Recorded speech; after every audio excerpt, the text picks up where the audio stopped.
Pag pinaghiwalay mo tong hinlalaki, maghihiwalay. Pero yung itong palasingsingan, hindi mo mapaghihiwalayan. So, good morning mga sergeant. Panibagong araw na naman. Umpisahan natin yung araw natin ng meron tayong matututunang aral. Subukan mong pasayahin kami ngayong araw na to bago matapos ng linggo na to. Sige, yes, sergeant, umpisahan mo yung ating daily routine. Morning, sir. Morning. Good morning, mga sergeants. So, yung napili kong word of the day ngayong araw ay joy. Hindi siya yung dishwashing liquid na panghugas. Joy is in tuwa. So, ano nga ba yung joy according sa English dictionary? Yung joy is the feeling of great pleasure or happiness. So, in other words, yung joy ay kasiyahan, tuwa, ligaya. So, paano nga ba natin ma-attain yung joy? Diba? Yung kaligayahan na yon. So, maraming ways dyan, sir. Maraming ways para ma-attain mo yung kaligayahan na yan. So, para sa akin, yung joy na yan ay ma-attain natin. Halimbawa, kapag na-achieve mo yung mga bagay na gusto mong gawin or nasatisfy ka doon sa mga bagay na ginawa mo, na nakakuha ka ng magandang result. Yan. Sa atin bilang police officers, alam ko mag-agree kayo sa akin. Yung joy natin or happiness is yung makapag-serve tayo, sir, ng maayos sa ating community at saka makauwi tayo ng maayos palagi sa ating pamilya. Yun. At makapag-provide tayo ng daily needs sa kanila. So, yun po yung ating word of the day, sir, joy. Yan, sir. So, punta naman po tayo sa trivia. So, alam nyo ba? Hindi pa. So, alam nyo ba, sir, alam nyo ba mga sergeant kung bakit yung ating mga wedding ring, sino po yung mga married na dyan, ano? Yung wedding ring natin, kung bakit dito isinusuot sa pang fourth finger sa ating left hand, yung ring finger nating tinatawag. Anong tawag dyan sa Tagalog? Palasingsingan. Palasingsingan.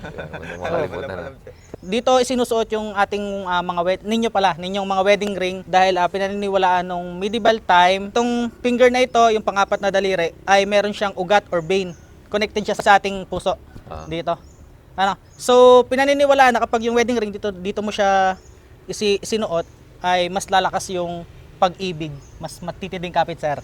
So, yung ugat na yun, ang tawag dyan ay Venus Amori. Venus Amori or sa English ay vein of heart. Yan, sir.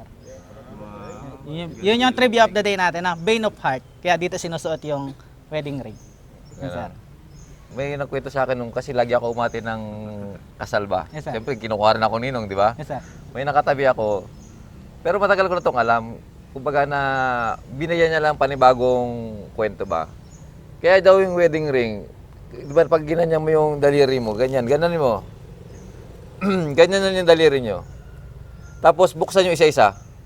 Paghiwalayin nyo yung bawat daliri, paghiwalayin nyo. Paghiwalayin nyo. Yeah. Hindi kaya. One, pag pinaghiwalay mo itong hinliliit, maghihiwalay yan.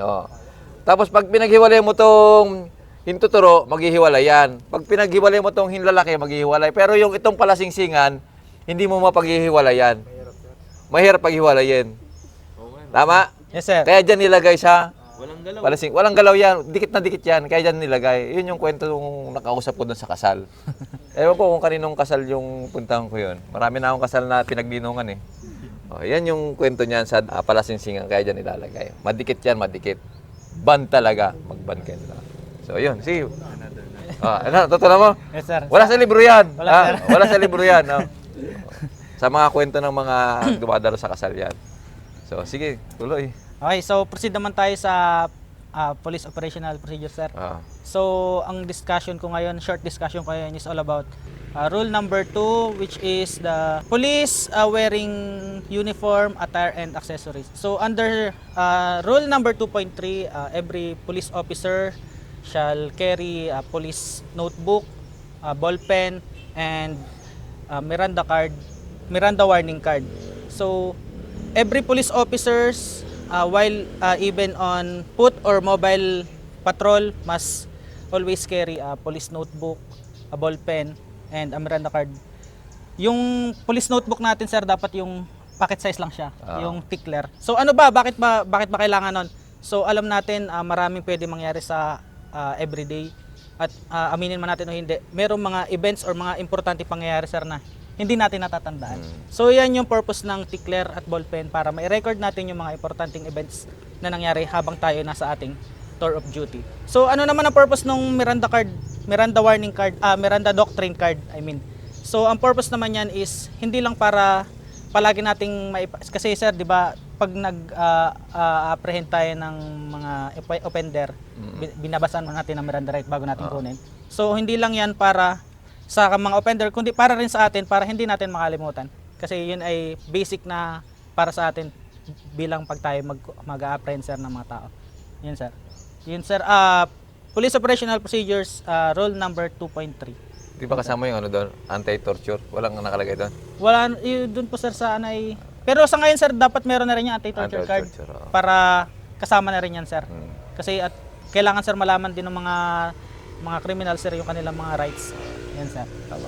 So yun po yung about sa Police Operational Procedure. So, dako tayo sa ano? Pinakahihintay ng lahat. Baka na tayo sa pinakang nakaka-pressure na part. Oo. So meron akong ano lang, mga kunti lang. Nakangiti na agad siya. No? Kunting joke lang. Adulo. So, itatanong ko lang sa inyo, anong kabaliktaran ng kaluluwa, sir? Mga sergeant, anong kabaliktaran ng kaluluwa? Anong ibig sabihin ng kabaliktaran? Opposite ba, sir? Anong opposite? Opposite ng pangalan? Opposite, Opposite. ng mismong Opposite meaning, meaning sir. ng meaning Opposite ng meaning ng kaluluwa. Akala ko yung babaliktarin mo lang yung pangalan eh. Ano? Ayaw ko na. Hindi yan bastos ha. Sige. Tama, sir, kalulunok. Kalulunok? Kaluluwa, sir. Kaluluwa, kalulunok. Kalulunok. Oh. Kalulunok. Okay, kaluluwa. So ito naman, anong puno yung hindi na pwedeng akyatin? Pinakatumba. Pinakatumba? Katum Parang ano lang na, statue lang ni Chavez yun ha. Ha? Wala na?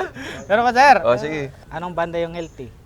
Anong banda yung healthy? Yes, sir. Ano ibig sabihin ng healthy? Healthy, sir. Malusog? Malusog. Hindi ba yung sandwich? Ganon? Mga ganon? Hindi, sir. Anong banda Sige, yung healthy, share it. sir? Sugar free.